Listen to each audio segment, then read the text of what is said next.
Shalom bien-aimés dans le Seigneur, soyez les bienvenus dans notre émission Chronique Pastorale. Une émission chrétienne qui a pour mission d'édifier le corps du Christ, d'encourager la foi, mais aussi de partager ce que Dieu fait au travers de ses serviteurs dans le monde entier. Aujourd'hui, nous avons un réel plaisir et une grâce de recevoir un homme de Dieu que le Seigneur utilise puissamment dans le miracle, guérison et la restauration des vies. Il est apôtre du Seigneur. Bienvenue, apôtre. Merci beaucoup, Papa Exaucé. Papa, vous allez bien? Dieu nous fait grâce et vous-même. Et Dieu aussi me fait bien, papa. Apôtre, nous allons commencer notre émission pour savoir d'abord comment va le ministère, comment va la cité de restauration inaugurée. Oui, Dieu nous fait grâce, ça va. Nous avons expérimenté la main de Dieu cette année. On a célébré notre 3 ans d'existence, 3 ans de mission, 3 ans de passion. Et nous sommes très reconnaissants de la main de Dieu et de sa puissance au milieu de nous. Ça va. Dieu nous fait grâce. Ok, apôtre. Pour ceux qui ne vous connaissent pas, est-ce que vous pouvez un peu nous relater un peu qui est l'apôtre Tabera, parce que peut-être nous vous connaissons, qui est l'apôtre Tabera, votre parcours ministériel, que le peuple de Dieu aussi sache. Bon, je suis l'apôtre Tabera, victime de la grâce de Dieu. Je suis fils de Alpha Bakete et de Chantal Ngalola, fils spirituel de Daniel Kamatambo, petit-fils de Diankota. C'est un peu la personne de l'apôtre. Ok, apôtre, nous allons un peu entrer dans le vif du sujet. Et récemment, ici, dans la ville de Kinshasa, nous avons eu à vivre une campagne évangélique que vous avez organisée, dont le nom était Oracle Transfert, mais cette fois-ci, vous l'avez organisée au terrain de Chobo. Et apôtre, nous voulons savoir pourquoi vous avez choisi cette fois-ci le terrain de Chobo pour organiser cette campagne. Déjà, Oracle Transfert, c'est une vision que Dieu m'a donnée quand j'étais à Libreville pour un moment de prière. Ça fait aujourd'hui, je crois, 2 ans ou 1 année et 8 mois. Dieu m'a parlé d'oracle et transfert. Ça veut dire l'oracle, c'est l'effet des produits. L'oracle, c'est la parole de Dieu. L'oracle, c'est un moment de l'orientation, mais par la voie de la parole apostolique et prophétique. Mais transfert, c'est aussi un moment de l'équipement. Alors, oracle et transfert a pour vision de fixer les peuples de Dieu, mais aussi d'équiper les hommes de Dieu. C'est comme ça que vous allez remarquer, chaque année, nous avons 2 éditions d'oracle et transfert. La première, nous le faisons dans une salle. Là, c'est plus avec l'esprit des hommes de Dieu, équiper les hommes de Dieu. C'est plus avec la pensée d'un conférencier, la pensée de fixer les hommes de Dieu. Mais aussi, nous avons la partie évangélique que nous faisons au mois d'août. Par exemple, le mois d'août passé, nous l'avons fait au terrain Tchob. Là, c'est plus avec l'esprit évangélique. C'est pour gagner les âmes, montrer au peuple de Dieu la voie. Alors, cette fois-ci, j'avais choisi le terrain Tchobo parce que, pour moi, c'est un terrain qui devait nous donner les indices de la pensée de Dieu, de la direction de Dieu, d'abord pour mon ministère et de là où Dieu est en train de nous amener. Parce que moi, je suis natif de la commune de Massina, sans fils. Cela veut dire que j'ai débuté mon ministère là-bas. C'est là que Dieu m'a appelé. Cela veut dire la première fois que je réunisse les gens, c'est dans la commune de Massina. À Tchangou. À Tchangou. Massina sans fil. Alors, l'église a commencé à Massina. Après un temps, nous sommes allés vers Njili. Nous sommes retournés à Massina. Et après, on a fait 6 mois à la montagne de Njili Brasserie parce qu'on n'avait pas l'adresse. Jusqu'à ce que Dieu me dise clairement, déplace l'église pour l'y mettre. Et Dieu nous a donné une adresse. Allez-y comprendre. Nous avons quitté Massina pour aller à Limité. C'est déjà un moment très compliqué. Nous connaissons l'histoire des églises, quand une église déménage. Et ça, c'est déjà très compliqué avec l'histoire des fidèles. Mais nous avons choisi le terrain Tchobo parce que ce terrain était au centre de notre histoire. Okay. Parce que le terrain Tchobo est à Matete. Matete, c'est la commune voisine de Tchangou et Moamba. Matete, c'est la commune voisine de Njili et Limete. Matete, c'est la commune voisine de Massina et de Limete. C'est là parler de notre parcours. Okay. Donc c'est pourquoi nous avons choisi le terrain Tchobo. C'est au centre de notre histoire. Ok, et apôtre, nous avons aussi remarqué que dans cette campagne, vous avez utilisé un thème qui était flou pour plusieurs, dont c'était le 4e discours. Pourquoi vous avez donné à cette campagne, le thème, c'était le quatrième discours. Pourquoi le quatrième discours? Quelle était la pensée de Dieu pour le peuple de Dieu en vous donnant ce thème, le quatrième discours? Je crois que je l'ai expliqué. Dieu m'a parlé de l'histoire de Job. Vous savez, quand Job est entré dans cette phase où il a connu beaucoup de combats, beaucoup de choses très, très compliquées dans sa vie, la Bible dit les amis de Job sont venus conseiller Job, les amis de Job sont venus édifier Job. Mais la Bible elle nous précise que les trois premiers amis, ils sont venus non seulement consoler Job, mais chacun avait sa théologie. Chacun avait sa définition par rapport à la situation que Job était en train de traverser. Okay. Et vous allez remarquer, la dernière personne, la Bible ne dit pas qu'il était ami de Job parce qu'il était moins âgé. Mais c'est lui, quand il vient parler, lui, il avait une connaissance qui était différente de la connaissance de tous les trois premiers amis de Job. C'est sa réflexion qui amène Job à comprendre que ce qu'il était en train de vivre n'avait rien à voir parce qu'il avait péché, n'avait rien à voir parce que ses enfants ont péché, n'avait rien à voir parce que Dieu était contre lui. Mais c'était la volonté de Dieu. C'était juste un temps que Dieu lui faisait traverser pour une puissance de la restauration. C'est comme ça que je parlais des trois premiers amis de Job, comme la loi, le prophète, le psaume ne pouvait pas sauver l'homme. Les trois premiers discours ne pouvaient pas changer la situation de l'homme. Il fallait maintenant que le quatrième discours arrive, qui est l'évangile de Jésus. C'est-à-dire Jésus est l'homme du quatrième discours. Quand il parle, il change l'histoire de l'humanité. L'humanité a connu la loi, l'humanité a connu le psaume, l'humanité a connu tous ces grands prophètes, mais la situation de l'humanité ne pouvait pas changer jusqu'à ce que l'homme du quatrième discours est venu. C'est comme ça que tu remarqueras, quand on a jeté Meshach, Shadrach, Abednego, il est apparu comme la quatrième personne. Et il est venu ressusciter Lazare au quatrième jour, parce qu'il est l'homme du quatrième discours. Wow.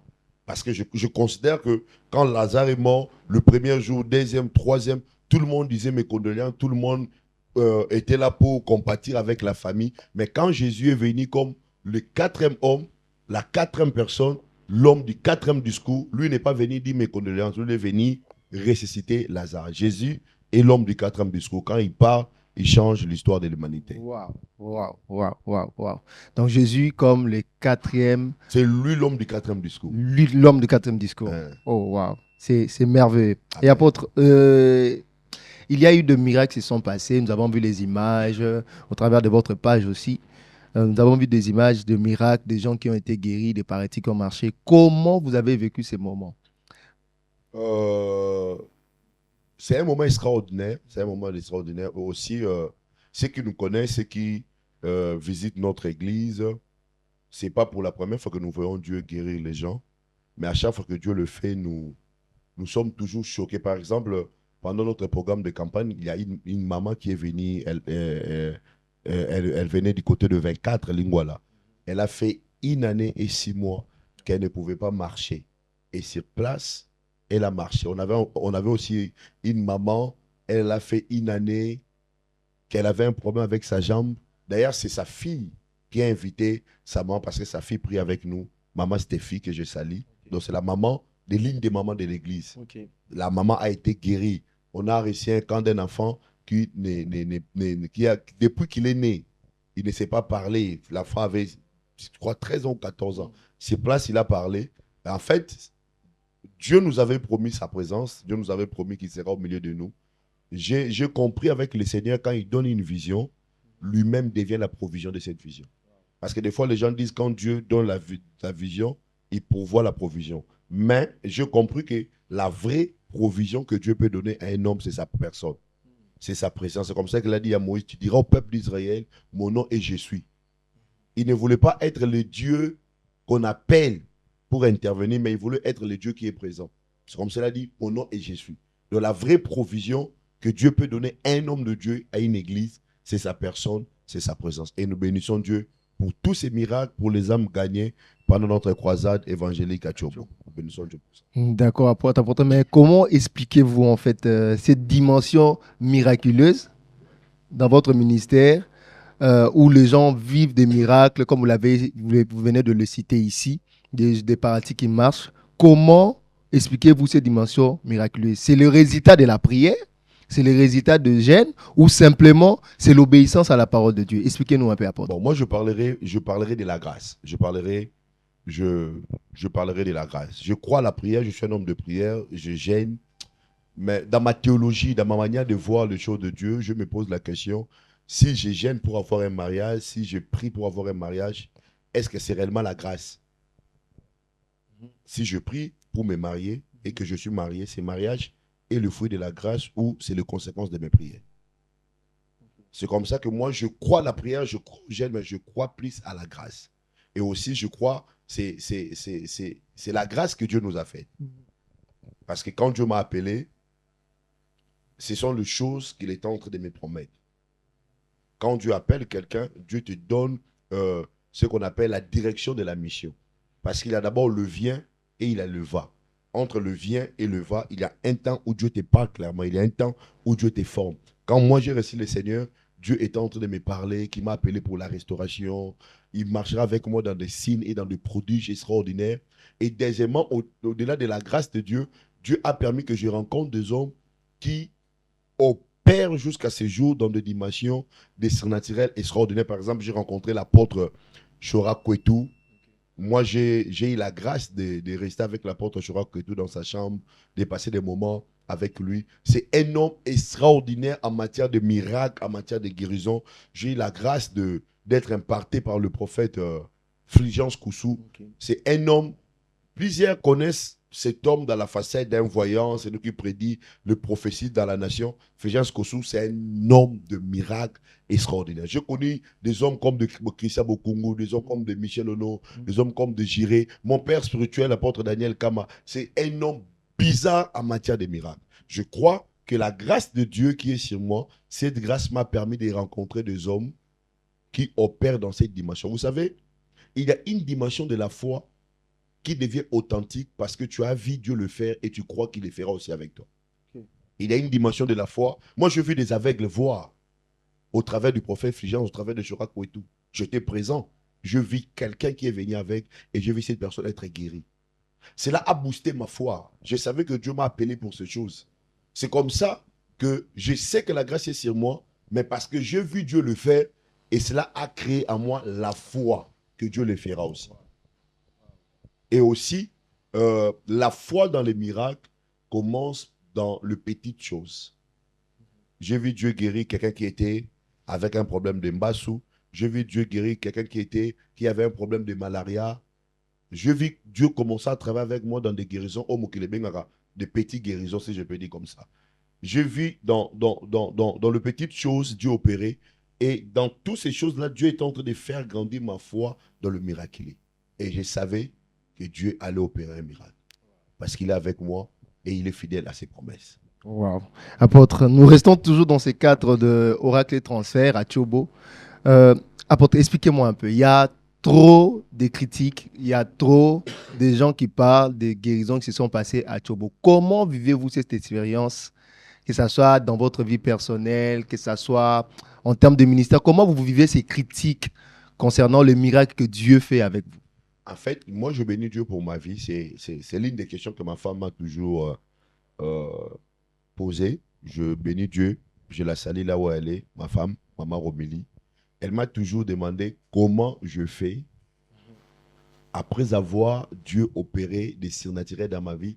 Comment je reste la même personne. Je crois même que c'est la chose que l'administrateur de l'église m'a posée après Tchobo, Maître Carlos. Il m'a dit, Père, comment tu fais? En fait, Dieu m'a fait grâce. Moi, je n'ai pas des émotions. En fait, je ne sais pas comment l'expliquer. Dieu a enlevé en moi les émotions du miraculé. C'est-à-dire, malgré tout ce que Dieu fait, moi, je le trouve normal. Moi, je n'ai pas des sensations. Je n'ai pas des émotions. Déjà, c'était waouh. Déjà, je le trouve normal. J'ai l'impression, à chaque fois que Dieu opère quelque chose dans ma vie, j'ai l'impression que Dieu devait faire mieux par rapport à ce que je vécu. C'est-à-dire, par exemple, au mois de janvier, le 18 janvier, dans la salle Apocalypse, il y a une maman qui est venue, qui avait un problème, elle saignait. Ça faisait 20 ans qu'elle saigne. Sur place. Elle a été guérie. Elle a été guérie. Sur place, il y a des images. Oh. Tout le monde était dans les émotions. Moi, je ne sens, Dieu m'a fait grâce de ne pas sentir ces émotions. Je crois que c'est pour m'épargner de l'orgueil. C'est pour m'épargner de prendre sa place. Je n'ai pas ces émotions, mais aussi en termes de critiques, que les gens disent c'est la sorcellerie, certains disent c'est Mankiona. Le fait que ce n'est pas moi qui fais le miracle, ça ne me regarde pas. Ça ne vous regarde pas. Ce n'est pas moi qui fais le miracle. Ça ne me regarde pas. D'accord, apôtre. Apôtre, on aimerait maintenant savoir, après Oracle et Transfert Turbo, la prochaine étape, c'est où? Peut-être c'est la question que tout le monde se pose. Par rapport à l'église ou par rapport au Oracle et Transfert? Par rapport à Oracle et Transfert d'abord, la prochaine étape. Ok. Comme je t'ai dit au début de notre discussion, que Oracle et Transfert, nous le ferons 2 fois par an. Cela veut dire au mois de janvier et au mois d'août. Cela veut dire l'année 2026. Normalement, on devait faire l'oracle et transfert au mois de janvier, les 18. Mais pendant le mois de prière, je n'ai pas senti la conviction de les faire au mois de janvier. Nous le ferons au mois de février. Okay. Nous aurons notre programme oracle et transfert au mois de février. Je crois que je vais nous fixer la date après avoir discuté avec l'administration et le conseil de l'église. Mais ce qui est vrai, au mois de février, nous aurons notre première édition d'oracle et transfert. Mais je suis en train de solliciter que cela soit dans la salle qu'on appelle Showbase. Que ce soit dans la salle Showbase. Showbase. Okay. Et là, nous allons parler sur ces grands thèmes, les radeaux de Salomon. Apôtre. En fait, nous avons un problème à Kinshasa avec vos thèmes. Okay. Les radeaux de Salomon. Les radeaux de Salomon. Pourquoi, apôtre? Dieu nous fera grâce. Je ne sais pas le pourquoi. Parce que dernièrement, vous venez de parler de l'esprit des Judas. Ça a troublé tout le monde. Ouais. Et apôtre, je sais que vous avez déjà parlé de ça. Je crois que vous avez peut-être droit à nous parler de ça ici aussi. Pourquoi l'esprit des Judas aussi? Bon, l'esprit des Judas, c'est une pensée. Je viens d'être à Libreville. Okay. Là-bas, c'est ma deuxième nation. À chaque fois que Dieu me donne l'occasion d'aller à Libreville, ça fait partie des nations où la voix de Dieu est tellement claire dans mon esprit. Okay. Quand j'étais à Libreville, Dieu m'a parlé de l'esprit de Judas. Il m'a parlé, c'est un esprit qui dérange les églises. Parce que vous savez, des fois, quand on parle de Judas dans la Bible, on voit seulement la trahison. Mais Dieu m'a parlé des 60 points. 60 points qui manifestent l'esprit de Judas dans l'église. Et le dimanche, je nous ai parlé du baiser de Judas. Okay. J'ai expliqué aux enfants de Dieu que selon le coutume, la coutume juive, c'était en termes culturels qu'un disciple, lorsque tu rencontres un maître, que tu pousses lui faire un baiser. C'est un signe d'honneur, c'est un signe de respect que l'Église catholique a adopté aujourd'hui. Quand tu rencontres un évêque, tu vois les gens baiser la bague de l'évêque. Oui. C'est un signe de respect, c'est un signe de soumission. C'est-à-dire que Judas vient trahir Jésus avec un geste de respect et d'honneur. Okay. Mais dans son cœur, il savait qu'il est venu trahir. Mais en faisant un geste d'honneur.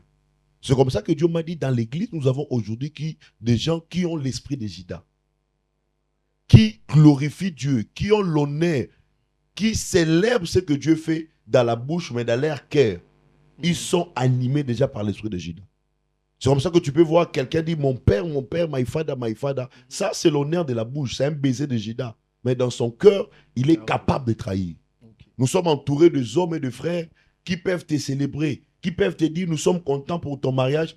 C'est un baiser. Dans la bouche, ils libèrent la parole d'honneur, mais dans leur cœur, tu es déjà mort.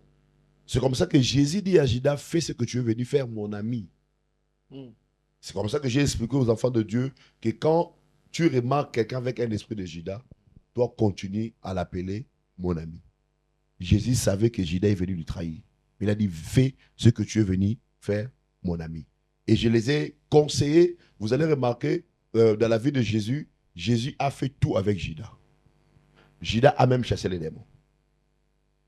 C'est comme ça que j'ai entendu les gens dire qu'un homme de Dieu qui ne chasse pas les démons, c'est un signe que c'est un faux pasteur. Là, on se trompe. Parce que dans la Bible, Judas aussi a chassé les démons. Mais il était animé par un esprit mauvais. Le fait de chasser un démon, ce n'est pas un signe d'être un vrai homme de Dieu ou d'avoir un bon cœur. Mais vous allez remarquer, il y a une chose que Jésus n'a pas fait avec Judas. Jésus n'a pas pris la Sainte Seine avec Judas. Okay. Le vin et le pain. C'est comme ça que je conseillais les enfants de Dieu en leur disant, quand tu remarques quelqu'un avec un esprit de Judas, ne lui donne pas ton vin et ne lui donne pas ton pain. Pourquoi? Parce que le vin part de la joie et le pain part de la vie. Cela veut dire, avec Judas, on ne partage pas des moments de joie. Parce que généralement, les gens disent que les hommes sont faibles lorsqu'ils traversent des moments durs. Non, on se trompe. Quand quelqu'un traverse des moments durs, il devient plus, il devient plus actif, prêt à se défendre. Quand quelqu'un traverse des moments durs, il est prêt à se raffermer. Mais la plupart des fois que les hommes deviennent faibles, c'est quand ils sont dans la joie. C'est comme ça qu'il est écrit. Cela a été toujours pendant le moment de la fête que les élus ont été détruits. Cela veut dire la fête, le vin représente la joie. C'est dans le moment de joie que l'homme devient faible. C'est comme ça que Jésus ne donne pas à Judas le vin. Jésus donne aux apôtres le vin quand Judas est sorti.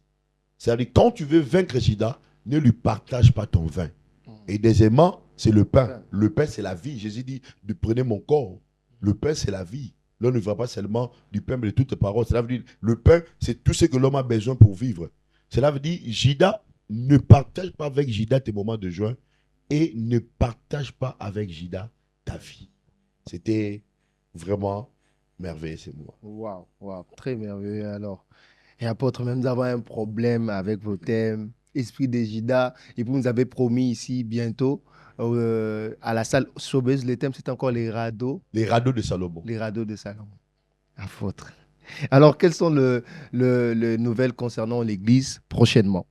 Nous sommes au mois d'octobre. Oui. Il nous reste un programme phare de l'Église. C'est à travers de ce programme que nous clôturons l'année. Le programme qu'on appelle Surnaturel. C'est un programme que nous faisons pendant 21 jours à l'Église. Je crois que nous allons le débuter au mois de décembre. C'est un programme qui nous permettra de clôturer l'année. Et c'est un moment de prière, c'est un moment des orientations.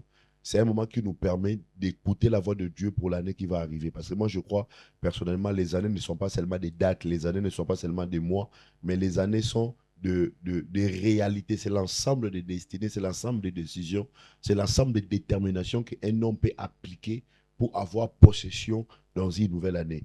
Et c'est pourquoi, déjà, je profite pour passer l'information aux enfants de Dieu qu'au mois de décembre, nous aurons un grand programme qu'on appelle Surnaturel. J'ai des orateurs qui ne sont pas de Kinshasa, qui vont venir d'ailleurs. Un des orateurs viendra de Gabon et l'autre de Goma.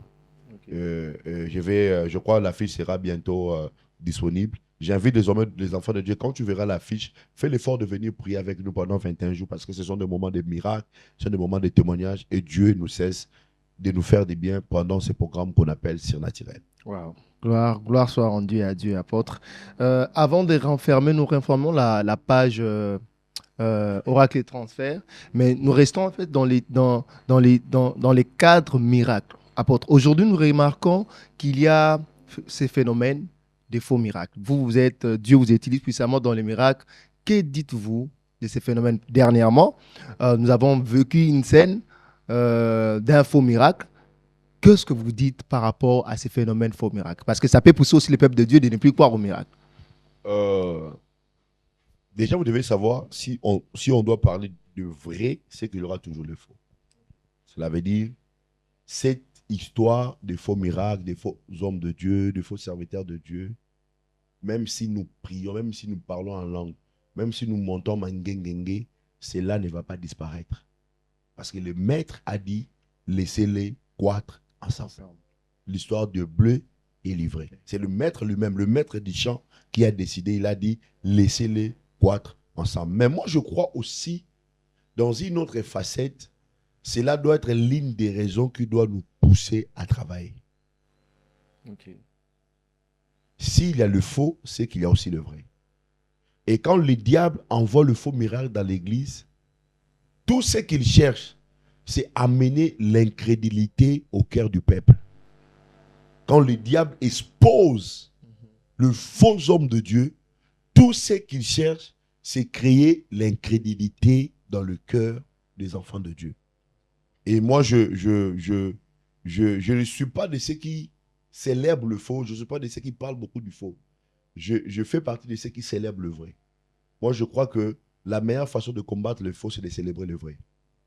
Tu ne fais pas partie des hommes de Dieu qui passent dans la télé, parler seulement de faux hommes de Dieu, le faux miracle. Moi, je fais partie de ceux qui célèbrent le vrai. Vous savez, nous sommes nés, nous avons rencontré des papas comme Léopold Mutombo, des hommes que Dieu utilise dans le phénomène. Lui, c'est un phénoménal. Wow. Apôtre Léopold Mutombo, c'est l'ange de Dieu de notre époque. Nous saluons l'apôtre. Moi, personnellement, je n'ai pas eu la grâce de vivre à Aïdine Abal. Mm. En voyant Papa Léopold, Soni Kafuta. Ce sont des anges de notre époque, des Branham de notre époque. Nous avons des hommes comme le pasteur Barout, Carlos Barout, Oui. un homme de miracle. Nous avons des hommes comme le pasteur Kabundu Alet. Waouh! Moi, j'ai été à l'une des nuits de prière des pasteurs Kabundu Alet. Le thème, c'était c'est lui qui a le fils à la vie. Papa, moi-même présent, je vis les miracles. Nous avons des hommes qui ont des Phrygiens Koussou, des apôtres Daniel Kama. Le vrai existe dans notre nation.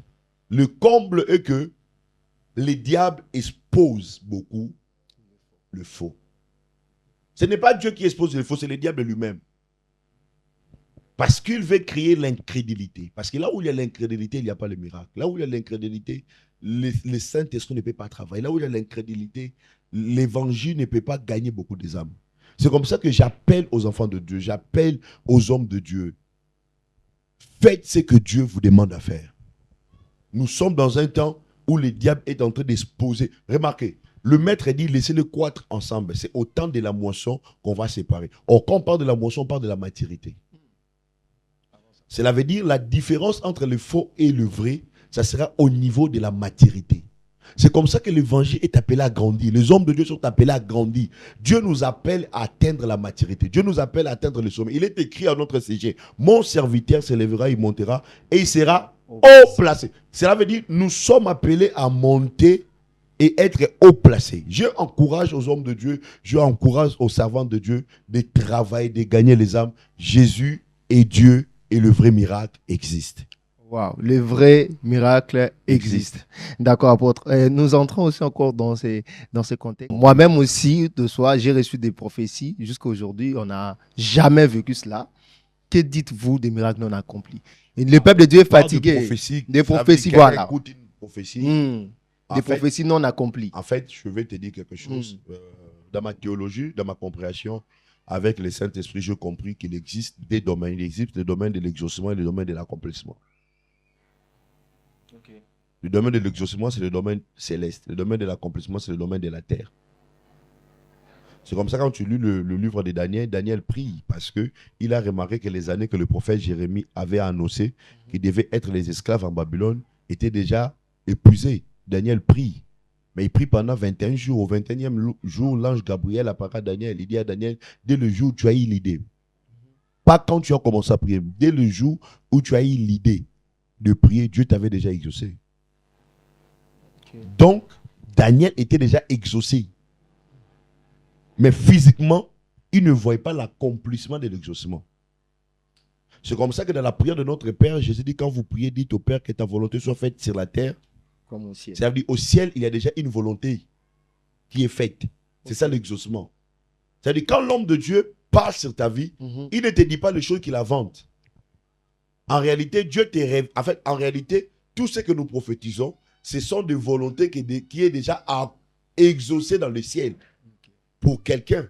Par exemple, je donne l'exemple juste. Dieu me dit, par exemple, tu vas te marier dans telle année, Dieu va te lever. Ce que j'ai dit, ce ne sont pas des choses que j'ai inventées.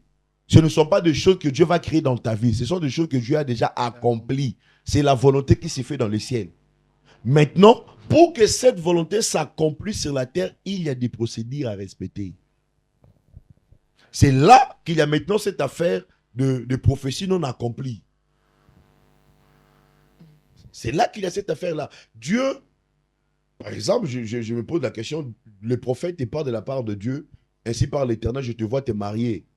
Il y a aussi des précisions par rapport au jour. Ma sœur, tu vas te marier l'année prochaine, par exemple au mois de février. Mais au mois de janvier, la sœur devient la tisa d'un homme marié. Jusqu'au mois de février, elle est tisa. Et au mois de mars, elle reprend conscience que Dieu avait promis un mariage au mois de février. Dis-moi, c'est le prophète ou la personne?